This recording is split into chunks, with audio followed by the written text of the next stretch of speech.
ಕರ್ನಾಟಕ ರಾಜ್ಯದಲ್ಲಿ ಕೆಲಸ ಮಾಡ್ತಿರುವಂಥ ಪ್ರತಿಯೊಬ್ಬ ಅಂಗನವಾಡಿ ಕಾರ್ಯಕರ್ತೆಯರು ಹಾಗೂ ಸಹಾಯಕ ಕಾರ್ಯಕರ್ತೆಯರಿಗೆ ಒಂದು ಬಹುಮುಖ್ಯವಾದ ಮಾಹಿತಿಯೊಂದಿಗೆ ಈ ದಿನ ಹಾಜರಾಗಿದ್ದೇನೆ. ನಿಮ್ಮೆಲ್ಲರ ಬಾಳಿಗೆ ಬೆಳಕಾಗುವಂತಹ, ನಿಮ್ಮೆಲ್ಲರ ಸಂಬಳ ಹೆಚ್ಚಳ ಆಗುವಂತಹ, ಸರ್ಕಾರಿ ನೌಕರರಾಗುವ ಕನಸನ್ನು ಈಡೇರುವಂತಹ ಒಂದು ಬಹುಮುಖ್ಯವಾದ ಮಾಹಿತಿ. ಪ್ರತಿಯೊಬ್ಬರು ತಪ್ಪದೆ ಈ ವಿಡಿಯೋನ ನೋಡಿ. ನಾನು ತಮ್ನೇಲ್ನಲ್ಲಿ ಹಾಕಿದ ಹಾಗೆ ಪ್ರತಿಯೊಬ್ಬ ಅಂಗನವಾಡಿ ಕಾರ್ಯಕರ್ತೆಯರು ಪ್ರತಿ ತಿಂಗಳು ಪ್ರಾರಂಭಿಕ ಸಂಬಳ ಅಂದರೆ ಬೇಸಿಕ್ಕು 34,400 ರೂಪಾಯಿ ಸಂಬಳವನ್ನು ಹೇಗೆ ಪಡೆಯೋದು ಅನ್ನೋದ್ರ ಬಗ್ಗೆ ವಿವರವಾದ ಮಾಹಿತಿಯನ್ನು ತಮ್ಮ ಮುಂದೆ ಶೇರ್ ಮಾಡ್ತೀನಿ. ತಪ್ಪದೆ ಪ್ರತಿಯೊಬ್ಬರು ಈ ವಿಡಿಯೋ ನೋಡಿ ನಾನು ಹೇಳಿರೋ ಮಾರ್ಗವನ್ನು ಫಾಲೋ ಮಾಡಿ ನೀವು ಖಂಡಿತವಾಗಿ ಸರ್ಕಾರಿ ನೌಕರರಾಗ್ತೀರಿ. ಈ ಮಾಹಿತಿ ಶೇರ್ ಮಾಡೋದಕ್ಕಿಂತ ಮುಂಚಿತವಾಗಿ ಯಾರ್ಯಾರು ಈ ಚಾನಲ್ಗೆ ಸಬ್ಸ್ಕ್ರೈಬ್ ಮಾಡ್ಕೊಳ್ದೇ ವಿಡಿಯೋ ನೋಡ್ತಾ ಇದ್ದೀರಿ, ದಯವಿಟ್ಟು ಈ ಚಾನಲ್ಗೆ ಸಬ್ಸ್ಕ್ರೈಬ್ ಮಾಡ್ಕೊಳ್ಳಿ. ಕೆಳಗಡೆ ಕಾಣ್ತಾರಂಥ ಸಬ್ಸ್ಕ್ರೈಬ್ ಬಟನ್ ಒತ್ತಿ. ನೀವು ಫೇಸ್ ಮಾಡ್ತಾರಂಥ ಯಾವುದೇ ಪ್ರಾಬ್ಲಮ್ ಇದ್ದರೂ ಆ ಪ್ರಾಬ್ಲಮ್ಗಳನ್ನು ಲೀಗಲ್ ಆಗಿ ಸಾಲ್ವ್ ಮಾಡ್ಕೊಳ್ಳೋಕ್ಕೆ ಉತ್ತಮ ವೇದಿಕೆ ಈ ಸರ್ಕಾರಿ ನೌಕರ ಮಿತ್ರ ಯೂಟ್ಯೂಬ್ ಚಾನಲ್. ಸ್ನೇಹಿತರೆ, ಕರ್ನಾಟಕ ರಾಜ್ಯದಲ್ಲಿ ಕೆಲಸ ಮಾಡ್ತಿರುವಂತಹ ಪ್ರತಿಯೊಬ್ಬ ಅಂಗನವಾಡಿ ಕಾರ್ಯಕರ್ತೆಯರು ಪ್ರಾಥಮಿಕ ಶಾಲೆಗೆ ಮಕ್ಕಳು ಹೋಗೋದಕ್ಕಿಂತ ಮುಂಚಿತವಾಗಿ ಮಕ್ಕಳಿಗೆ ವಿದ್ಯಾಭ್ಯಾಸವನ್ನು ಮಾಡಿಸುವಂಥದ್ದು, ಅವರನ್ನು ಉತ್ತಮ ಜೀವನಕ್ಕೆ ನಿರ್ಮಾಣ ಮಾಡುವಂಥ ಕೆಲಸ ಈ ಅಂಗನವಾಡಿ ಕಾರ್ಯಕರ್ತೆಯರ ಕೆಲಸ. ಮಕ್ಕಳನ್ನು ನೋಡ್ಕೊಳ್ಳೋದ್ರ ಜೊತೆಯಲ್ಲಿ ಬಾಣ್ತೀರು ಬಸ್ರಿಯರ ಆರೋಗ್ಯವನ್ನು ನೋಡುವಂಥದ್ದು, ಪೌಷ್ಟಿಕಾಂಶ ಆಹಾರಗಳನ್ನು ಕೊಡುವಂಥ ಕೆಲಸವನ್ನು ಮಾಡ್ತಾ ಇರೋಂಥ ಈ ಅಂಗನವಾಡಿ ಕಾರ್ಯಕರ್ತೆಯರಿಗೆ ಸಿಗ್ತಿರೋಂಥ ಸಂಬಳ ಎಷ್ಟು? ತುಂಬ ಕಡಿಮೆ ಅಂದರೆ ತುಂಬ ಕಡಿಮೆ. ಸುಮಾರು ವರ್ಷಗಳಿಂದ ಕೆಲಸ ಮಾಡ್ತಿದ್ದು ನಮ್ಮನ್ನು ಕೂಡ ಸರ್ಕಾರಿ ನೌಕರರಾಗಿ ಪರಿಗಣಿಸಬೇಕು ಅಂತ ಹೇಳಿ ಬಹಳಷ್ಟು ಹೋರಾಟ ಮಾಡಿದ್ರು. ಇದುವರೆಗೆ ಆ ಕೆಲಸ ಆಗಿಲ್ಲ.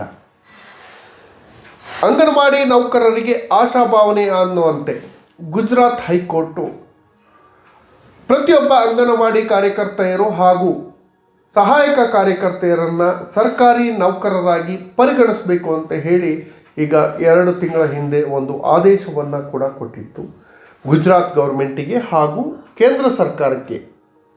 ನೋಡಿ, ಕೇಂದ್ರ ಸರ್ಕಾರಕ್ಕೆ ಕೂಡ ಆದೇಶ ಕೊಟ್ಟಿದೆ. ಕೇಂದ್ರ ಸರ್ಕಾರವೇನಾದರೂ ಮನಸ್ಸು ಮಾಡಿದ್ರೆ ಪ್ರತಿಯೊಬ್ಬ ಅಂಗನವಾಡಿ ಕಾರ್ಯಕರ್ತೆಯರನ್ನು ಸರ್ಕಾರಿ ನೌಕರರಾಗಿ ಪರಿಗಣಿಸೋಕ್ಕೆ ಅವಕಾಶಗಳು ಇದೆ. ಹಾಗಾದರೆ ಯಾವ ಮಾರ್ಗಗಳನ್ನು ಅನುಸರಿಸಿದ್ರೆ ನಾವು ಸರ್ಕಾರಿ ನೌಕರರಾಗಿ ಪರಿಗಣಿಸ್ಬೋದು, ಸರ್ಕಾರಿ ನೌಕರರ ಆಗ್ಬೋದು? ಹೈಕೋರ್ಟ್ ಆದೇಶದಂತೆ ಅಂಗನವಾಡಿ ಕಾರ್ಯಕರ್ತೆಯರನ್ನು ಸಿ ದರ್ಜೆಯ ಸರ್ಕಾರಿ ನೌಕರರಾಗಿ ಪರಿಗಣಿಸಬೇಕು ಅಂತ ಹೇಳಿದೆ. ಸಿ ದರ್ಜೆಯ ಸರ್ಕಾರಿ ನೌಕರರಾಗಿ ಪರಿಗಣಿಸಿದರೆ ಕರ್ನಾಟಕದಲ್ಲಿ ಪ್ರಾರಂಭಿಕ ವೇತನ 34,400 ರೂಪಾಯಿ ಇದೆ. ಬೇಸಿಕ್ಕು 34,400 ರೂಪಾಯಿ ಇದೆ. ಅದೇ ರೀತಿ ಅಂಗನವಾಡಿ ಸಹಾಯಕರನ್ನು ಡಿ ದರ್ಜೆ ನೌಕರರಾಗಿ ಪರಿಗಣಿಸಿ ಅಂತ ಹೇಳಿ ಹೈಕೋರ್ಟ್ ತಿಳಿಸಿದೆ. ಅದೇ ಸಹಾಯಕರನ್ನು ಡಿ ದರ್ಜೆ ನೌಕರರಾಗಿ ಪರಿಗಣಿಸಿದರೆ ಅವರ ಬೇಸಿಕ್ ಸ್ಯಾಲ್ರಿ 27,000 ರೂಪಾಯಿ ಇದೆ. ಬೇಸಿಕ್ಕಿಗೆ ಡಿ ಎ ಟಿ ಎ ಎಲ್ಲ ಸೇರಿ ಇನ್ನೂ ಜಾಸ್ತಿ ಆಗುತ್ತೆ.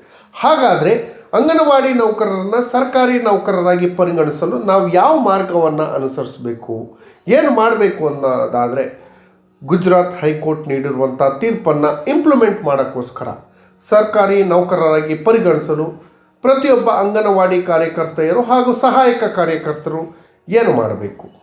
ಮೊದಲನೇ ಮಾರ್ಗ, ಸರ್ಕಾರದಲ್ಲಿ, ರಾಜ್ಯ ಸರ್ಕಾರ ಹಾಗೂ ಕೇಂದ್ರ ಸರ್ಕಾರದಲ್ಲಿ ಮನವಿಯನ್ನು ಮಾಡೋದು. ಗುಜರಾತ್ ಹೈಕೋರ್ಟ್ ಆದೇಶದಂತೆ ನಮ್ಮನ್ನು ಕೂಡ ಸರ್ಕಾರಿ ನೌಕರರಾಗಿ ಪರಿಗಣಿಸಿ ಅಂಗನವಾಡಿಗಳನ್ನು ಪೂರ್ವ ಪ್ರಾಥಮಿಕ ಶಾಲೆಗಳಾಗಿ ಪರಿಗಣಿಸಿ ಅಂಗನವಾಡಿ ಸಹಾಯಕರನ್ನು ಡಿ ದರ್ಜೆ ನೌಕರರಾಗಿ, ಅಂಗನವಾಡಿ ಕಾರ್ಯಕರ್ತೆಯರನ್ನು ಸಿ ದರ್ಜೆ ನೌಕರರಾಗಿ ಪರಿಗಣಿಸಿ ಅಂತ ಹೇಳಿ ರಾಜ್ಯ ಸರ್ಕಾರದ ಮೇಲೆ ಹಾಗೂ ಕೇಂದ್ರ ಸರ್ಕಾರದ ಮೇಲೆ ಒತ್ತಡವನ್ನು ತಂದು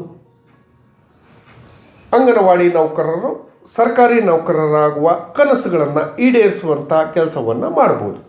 ಆದರೆ ಹಲವಾರು ವರ್ಷಗಳಿಂದ ನಮಗೆ ಸಿಗಬೇಕಾದಂಥ ಗ್ರ್ಯಾಜುಟೀಸ್, ಗೌರವಧನ, ಇತರೆ ಸೌಲಭ್ಯದ ಬಗ್ಗೆ ಹೋರಾಟಗಳನ್ನು ಮಾಡಿದ್ರೂ ಕೂಡ ಸರ್ಕಾರ ಇದುವರೆಗೆ ಯಾವುದೇ ಕ್ರಮವನ್ನು ಕೈಗೊಂಡಿಲ್ಲ.